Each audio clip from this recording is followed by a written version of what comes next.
The hot desert sun was unforgiving. The land stretched out in every direction, a sea of dry earth and dust.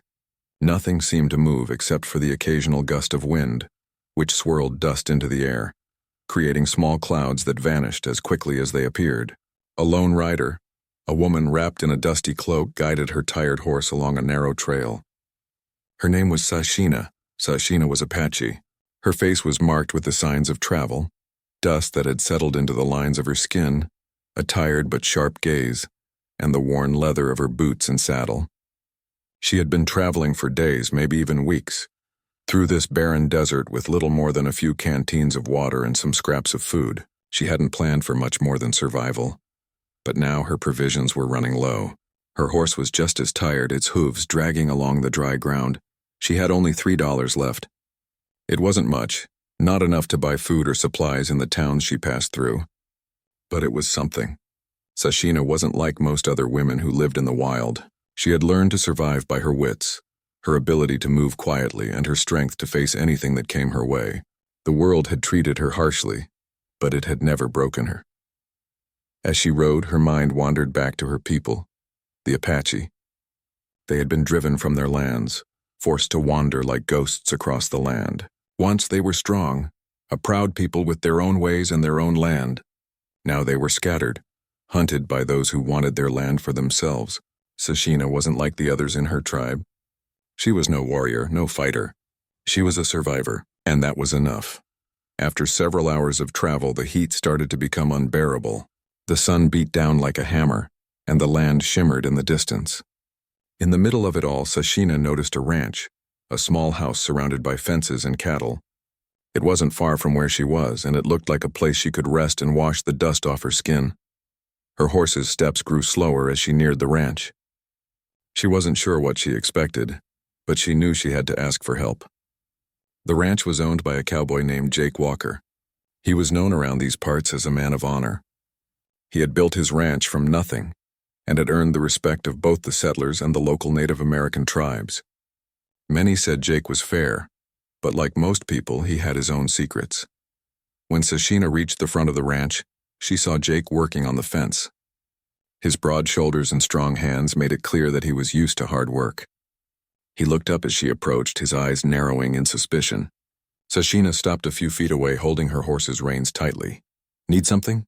Jake's voice was rough, like the sound of rocks scraping against each other. He didn't seem afraid, just cautious. He had seen enough strangers pass through these parts to know that not everyone could be trusted.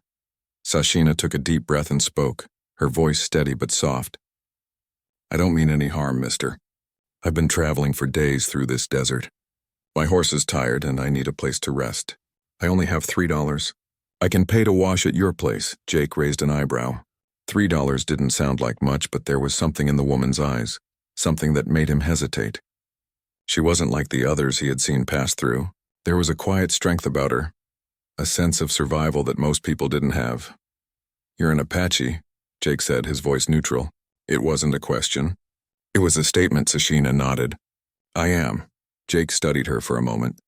His ranch had seen its share of trouble from various groups over the years, some from settlers, some from Native Americans. But he knew that not everyone was the same. He didn't trust easily, but he also wasn't the kind of man to turn away someone who needed help. "All right," he said at last. "You can wash at the creek, but you'll have to work while you're here. I can't afford to let anyone stay for free." Sashina nodded again, grateful. "I will help."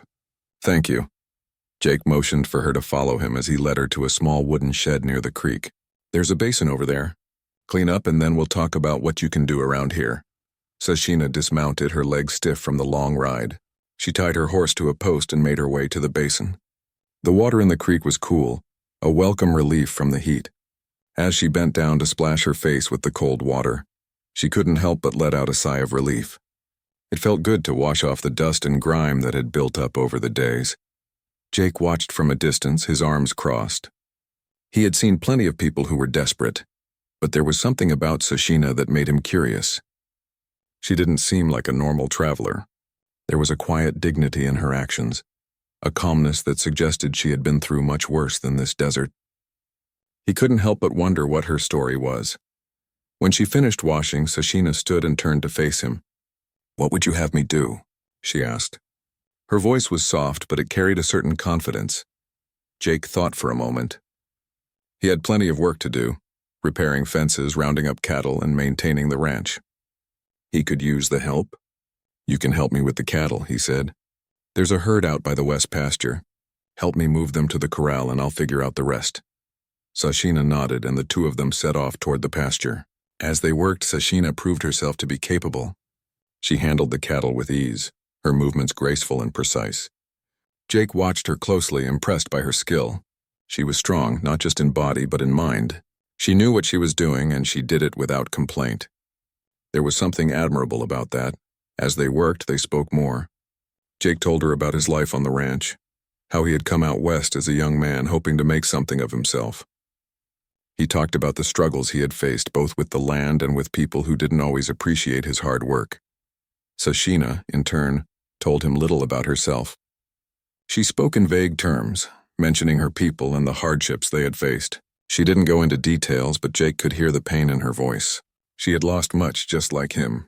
She had fought for survival just like him. There was a common bond between them, though neither of them acknowledged it. By the time the cattle were safely in the corral, the sun was beginning to set. The sky turned orange and purple, casting a warm glow over the land. It was a beautiful sight, one that Jake had seen countless times, but it still took his breath away. He looked over at Sashina, who was standing next to him, her face softened by the light.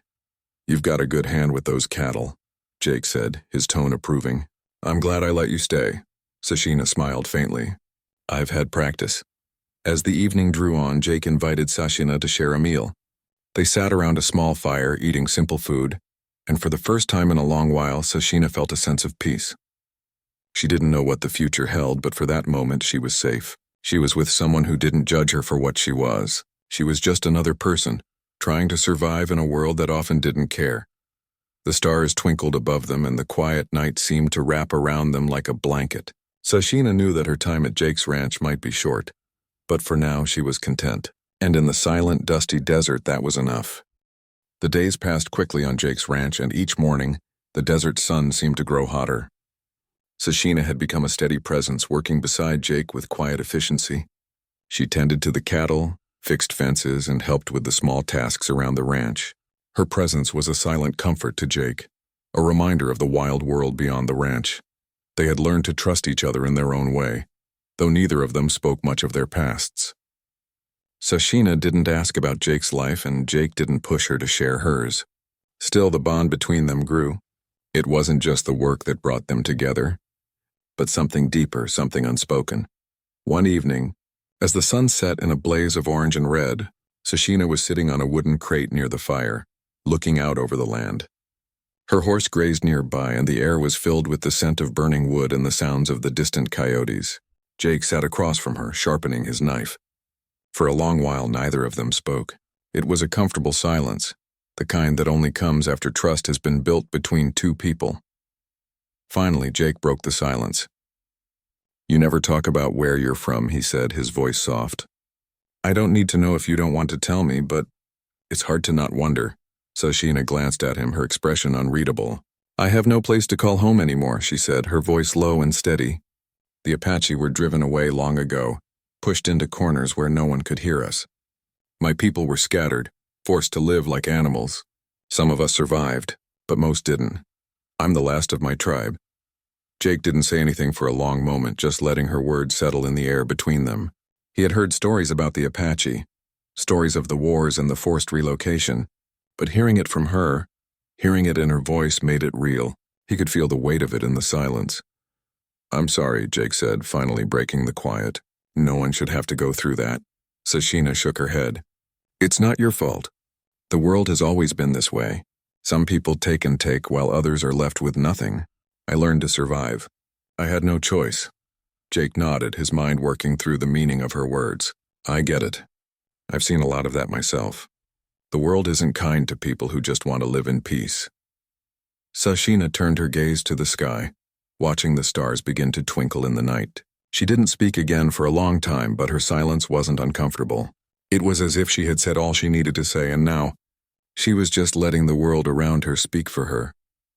As the fire crackled between them, A distant sound broke the quiet, a low rumble like thunder. But it wasn't thunder. It was the sound of horses. Jake stood up, his hand instinctively reaching for the rifle that rested against the nearby crate.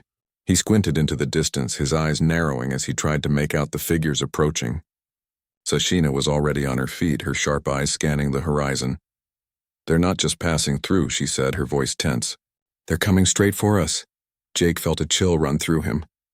He had lived on this land long enough to know when something was wrong. The sound of hooves grew louder, and soon they could see the riders clearly.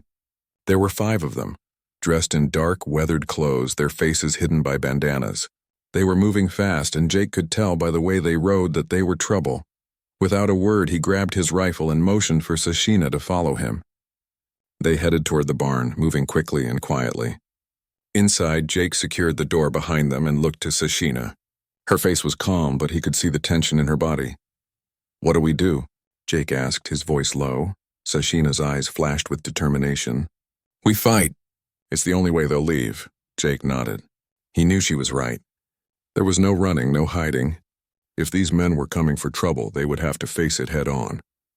The riders reached the ranch a few minutes later, their horses kicking up dust as they skidded to a halt in front of the house.